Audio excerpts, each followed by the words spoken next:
tomu. Že tam je hore a tu je dole. A preto to opačne? Tak aj, hej. Preto aj tie autá idú naspäť. Aby sme pochybnosti vylúčili, na miesto sme priviezli 2 študentov Prešovskej stavebnej priemyslovky s ich učiteľkou geodézie. Ani oni si nevedeli vysvetliť, prečo auto s 5 pasažiermi ide do kopca a ešte aj zrýchľuje. Kopec je dole a s nami to ide opačne. Geodetka nechápala, že kolmica je tu podľa vodováhy úplne šikmo. Teraz je kolmica. Ale pritom to je krivo. Pritom to je evidentne krivo, to aj cítim, úplne tu mi ťahá ruku. Ich úlohou bolo zmerať, či cesta skutočne ide z kopca. Týmto sa určí prevýšenie tých 2 bodov, ktoré by malo výjsť evidentne veľké, ale uvidíme.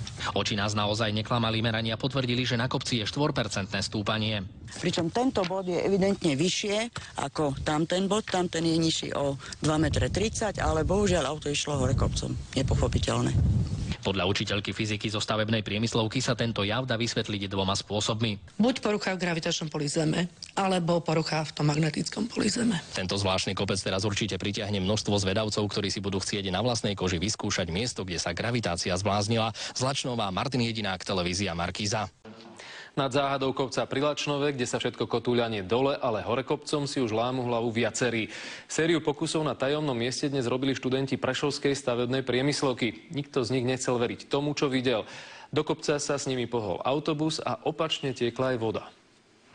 Prvý šok študenti zažili, keď s autobusom zastavili na kopci pri Lačnove. Po odbrzdení sa s nimi pohlo hore kopcom. Šofér len nechápavo krútil hlavou. To nejaká zemská priťažlivosť, alebo dačo také, nie? Potom, čo geodeti predvčerom vylúčili, že by išlo o optický klam, riaditeľ školy zorganizoval výjazdovú hodinu fyziky. Pokiaľ by sa to dokázalo aj ďalšie pokusy, tak si myslím, že je to, dá sa povedať, celosvetová rarita. Študenti zistili, že hore kopcom sa tu rozkotúľa i oceľová guľa.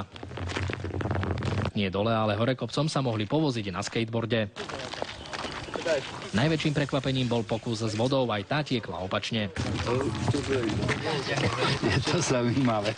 Voda dokonca tiekla hore kopcom aj vtedy, keď sklon od klapovej rúry, do ktorej ju liali, mierne zvýšili.